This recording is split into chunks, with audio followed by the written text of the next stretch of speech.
Hello ladies and gentlemen, my name is Mompoloki Makwana and welcome to it, the Celebrating Greatness. This is a feature where we are celebrating individuals who are making an impact in our communities, whether through their businesses, their organizations or just philanthropy work. Today I have none other than Thea Khama. Welcome to the show, Thea.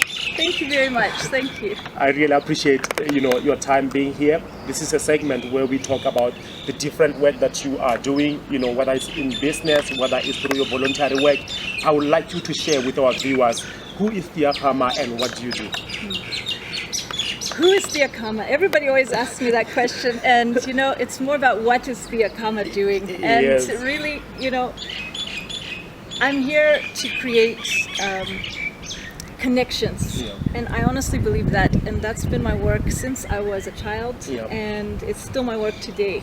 And it happens in different forms. So I started off with an entrepreneurial background, very much into business, and I started with massage therapy and healing work. I had my own business doing that for many years, and then I went into gym work.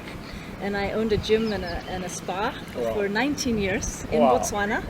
And then out of that came a wish to connect people with their soul, with their spirit, with their inner core. And so hence my new company, Inner Core Energetics, which is not so new now. It's 4 years old. And I've been doing coaching with teams, with individuals, and with couples actually in relationships. So it could be business partner couples, or it could be just romantic couples. Yes. Wow. Part of what I didn't mention in your introduction is that you are a mother, a soul coach and a conservationist. And I would like to know more about part of the script writing. You in your profile I saw that you did some script writing with Pula. Can you talk to me about that? Absolutely, sure. Love to. So that's my passion as well, art. Art in any form. So I love to work with artists, and I took a group of artists as their patron. I was their patron. They came to me and asked me, could you be our patron? Can you help us get to Broadway? That is our goal. And I said, wow, can I do that? I don't like to limit myself. I was scared, and I thought, can I help them do this? But you know what? I had the networks, the tools, and everything to be able to help them. And not only that, I helped coach the team, the group, which was 52 musicians, dancers, artists. I helped coach them throughout, as well as I realized they had no script. They had the product, but they had no script. So I brought in other script writers from Botswana to help to build the script. And then after that, I discovered that those people were there. They were there for a short period of time, for a limited amount of time, for a lot of money. And I needed to complete this thing. So in the end, they left. They got their money, and we still weren't left with a full final script. So I co-wrote the script for Pula with another gentleman from Botswana. His name is Hofaone.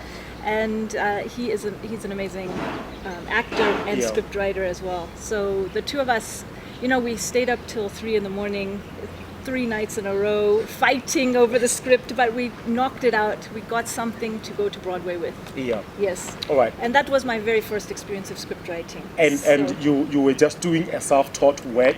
Let's talk about the mindset behind that. I don't know this, but I'm gonna figure this out. Where did you cultivate this mindset? Like, is it from a young age or something that you got in a space where you say, I'm willing to learn? Is reading part of your culture and exposing yourself? Where did that come from? That came from my youth.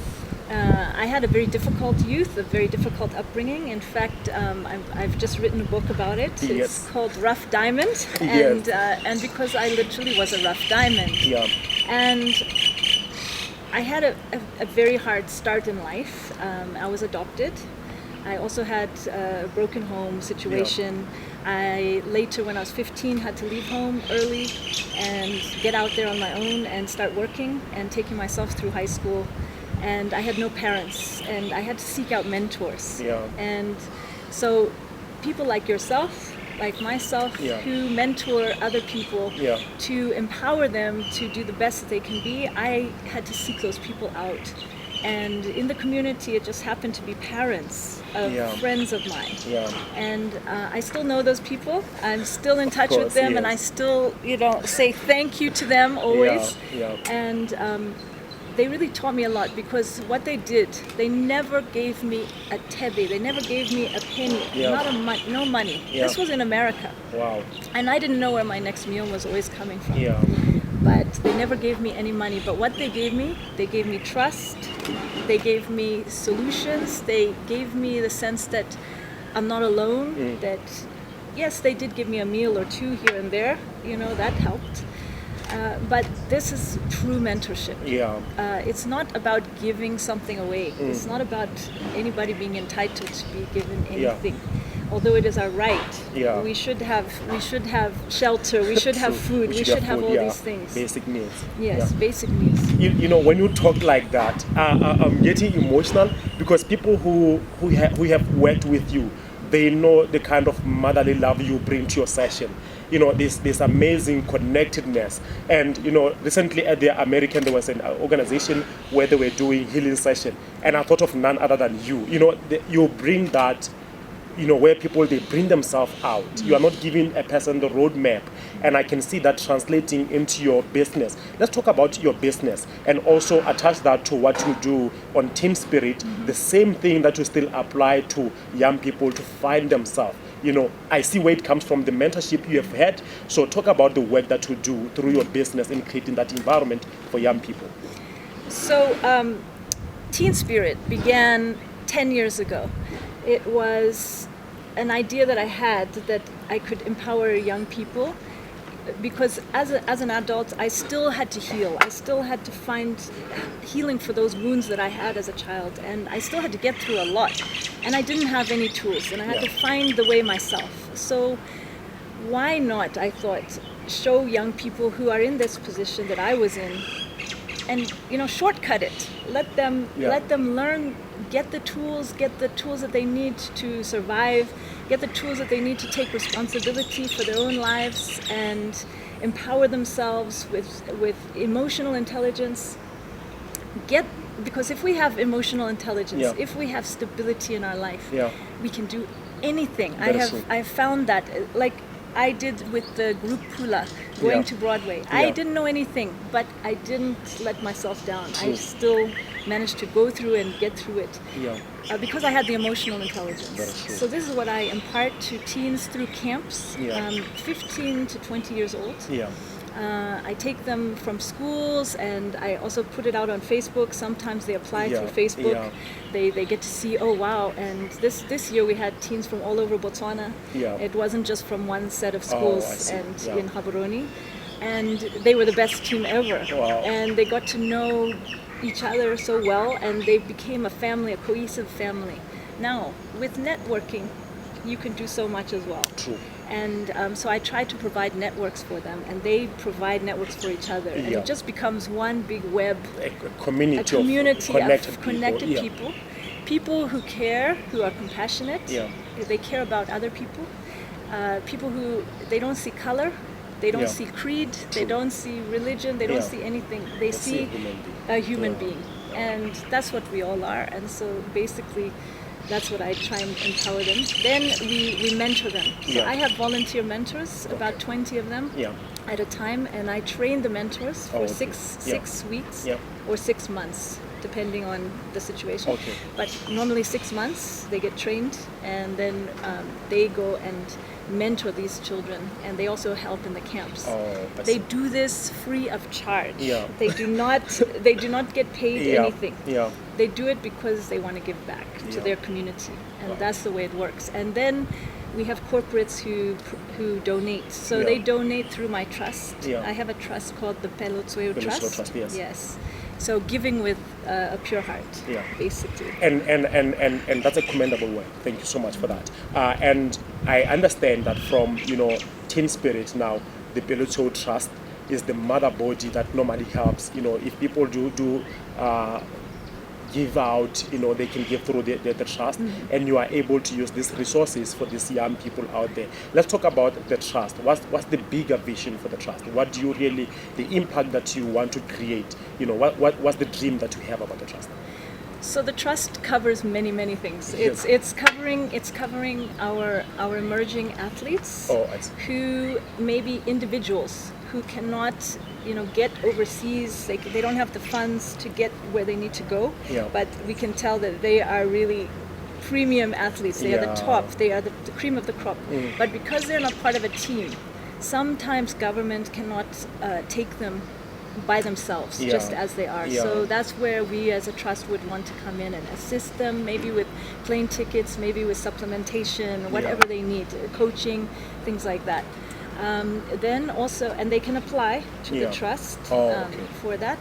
It's www.pelotshweu.com. So you can apply to us for that kind of assistance. And also for our arts and culture. I have a great love for arts and culture, so we want to assist arts and culture, and we want to also work mostly with, Pelotshweu is mostly for young people. Oh, I see. The whole thing is about developing the youth, because I believe the youth is our future. All right. Part of what makes you really love more to do with conservation, and that is one space I think many people maybe know you on that, and I want to talk about that, and also any ideas or future plans or currently work that you are doing in that space. Is there anything that we are going to see in the near future where you are working on the issue of conservation? At the moment, I'm very interested in tree planting, and I would like to see us doing tree planting around the country. And there are a few people I'm talking to at the moment who are actually tree planters, and that's what they do. And they just need a little bit of support, a little bit of funding. They need the trees, the right kind of trees, and so we as a trust are going to be looking at that, because they're already doing it, and they know where to go and which trees to plant where, and where the water is, and they can give expert advice into that. So we would be working with other NGOs on that front. I believe the more trees we can all plant, if anyone just can plant one tree even in their garden, it's helping us in our country, especially with the desertification that's happening around the country, especially with the drought and all of that. So we will all be contributing if we can do tree planting. I would love to see us have a day of tree planting in Botswana, where everyone has a break in the day, but they have to plant a tree. That would be wonderful. So I would like to sort of spearhead that kind of thing. As far as wildlife is concerned, I'm very concerned about the current situation. But I think that other people are taking care of that at the moment. It's become a big, huge issue in our country, and it's a big debate about how best to do it, and the human-wildlife conflict that goes on.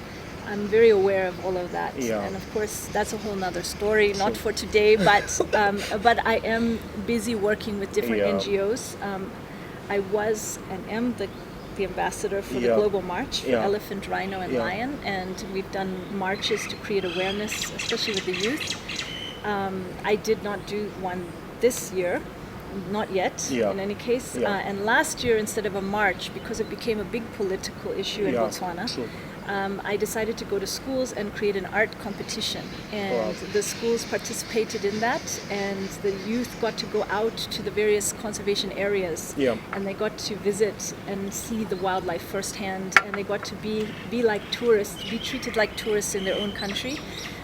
At very fancy lodges, and they got to experience what a tourist would experience, and it was an amazing. I actually think it was a better initiative than a whole march with 2,000 people. I think the message is well embedded into young people at an early age to understand. What I like about you is the idea of, sometimes I don't have to say a thing, but what can I do? So I take it from birth up, in fact, before birth, in the womb. I take it from there all the way up to when I was about 23 years old. And that's when I really became a woman. And then I, of course, cap it off with my adoption into the tribe, the Bamangwato tribe in Botswana, in Soroe. They have adopted me as one of theirs, and I was adopted as a child, as I mentioned earlier. And I had to find my family, my original roots, my family, which are Mexican Americans. Yes, and I went on a search for them. But the book covers more than that. It's also adventures in the African bush. You know, I spent many years in Africa, not just in Botswana, but in East Africa, in West Africa, and then finally in Botswana. That is where adventure in the bush of Africa. Adventures in the African bush, and that's sort of where I begin to find myself as a person, and that sort of gives you a rough picture of who I'm becoming as a child, you know, and as a person. And up through 7 years old, and then it also covers in America, in Europe. My parents traveled around everywhere, so I went with them, and so I got to see lots of different cultures and be exposed to different things. And then it's about spirit guiding me home. That is the final, the thread that seems through the entire book. So there were a lot of spiritual experiences that happened to me, and I share a lot of that. So it's quite deep. It's the real unfolding of me. I put my heart out on my sleeve, literally, and in that book. And I think the people that have read parts of it so far, I haven't let anyone read the whole thing except my publisher, have said to me that it's had them.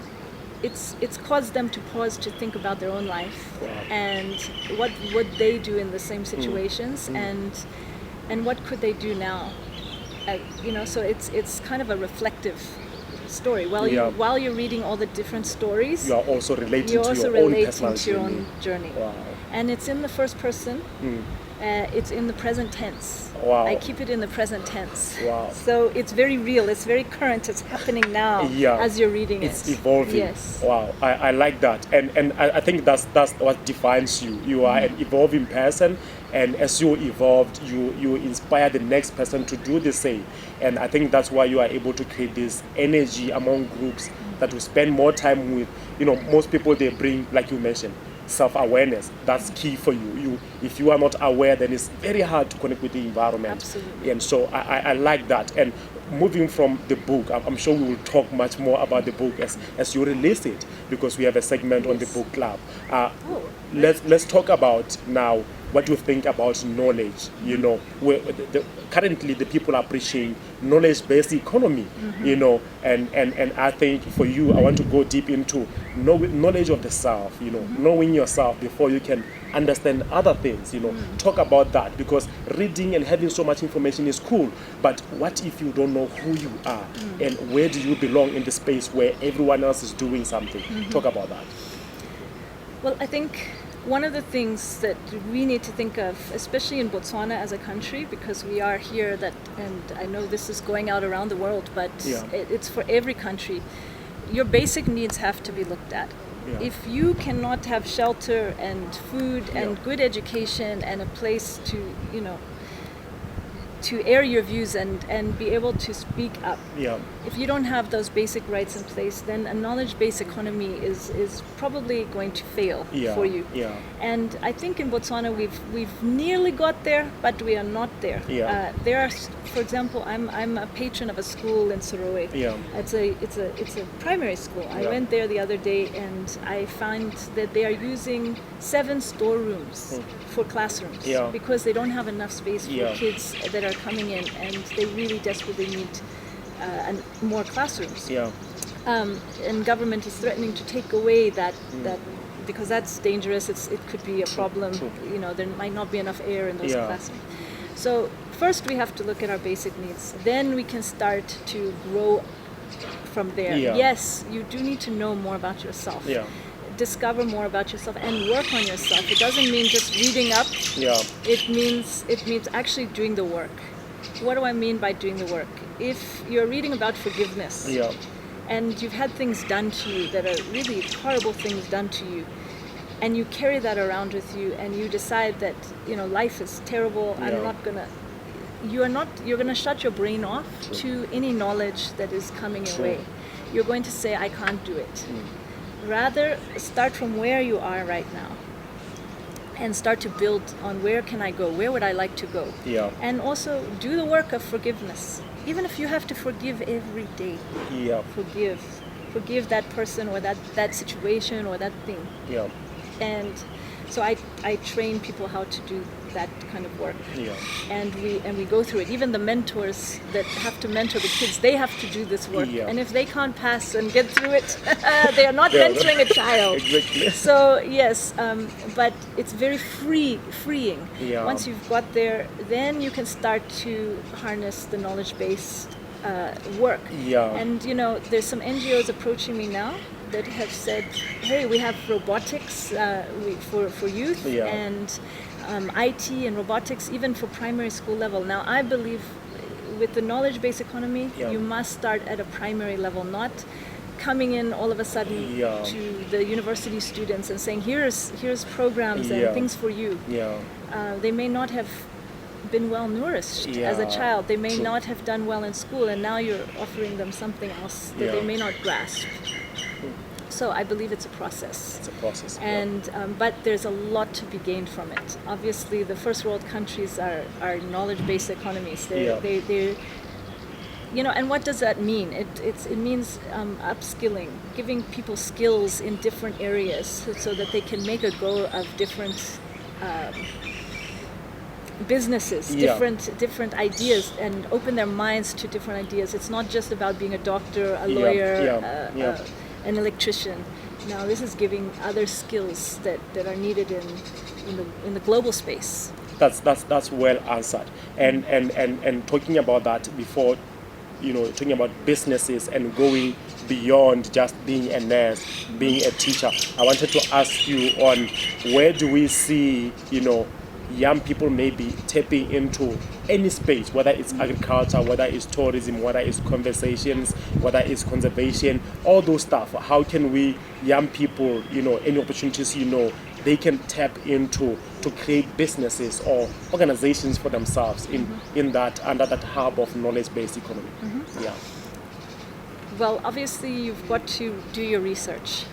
Yeah. A lot of people jump into things and they maybe get a grant or a loan, and Yeah. then they jump into something that they think is a money spinner. They've seen somebody else doing it, Yeah. but they haven't spent the time to research it properly. Yeah. We have the internet, and you have internet cafes, you have places where you can go to learn more. And Google is great, Very true. but also you need to talk to people in the field Yes. who have done it or know what they're doing, and they can tell you some of the challenges, pitfalls. You've got to prepare yourself before jumping into anything. So that would be my advice to somebody trying to go into anything, but absolutely do go into it. Do explore. Yeah. I'm not saying don't explore. Yeah. Absolutely explore as much as you can. Yeah. And try different things. And you know what? One thing doesn't work, it doesn't mean that's the end of your life. True. You go to the next thing, or if you feel that's really your calling, then go at it a different angle. Yeah. Don't just Yeah. stop there and give up. Yeah. Never give up. Never give up. Yes. So you keep on keeping you keep on. on keeping All on. right. Thea, thank you so much for your time. I really appreciate that. If there is anything you want to close in with sharing, then you can share with us. But looking at the conversation we have had, what last words would you like to share, with our viewers? What do you want to share with them that they should carry forward? It's only the beginning of a year, and also the opportunities that we have, maybe the program that you are offering. You are talking about connecting with yourself, Inner Core is available there, Team Spirit is available. How can they reach you, and what advantages or opportunities can they get from that? Okay, thank you very much. First of all, and I've created some notes. So first of all, you are responsible for your thoughts, your dreams, your actions, your emotions, your wounds, and you are responsible for your healing. You are not responsible for other people's reactions, other people's opinions, other people's dreams, other people's emotions. You are not responsible for other people's healing or acts of God. Stay in your sphere of influence. Ask questions that take you into the present moment and the future, and not taking you back into the past. If you ask why questions, then we are going into the past. So let's go forward. Let's stay where you can do something about it. You can only affect the present and the future to a limited degree. No one owes you anything. You have rights, but these rights are not entitlements. Challenges are meant to build you up.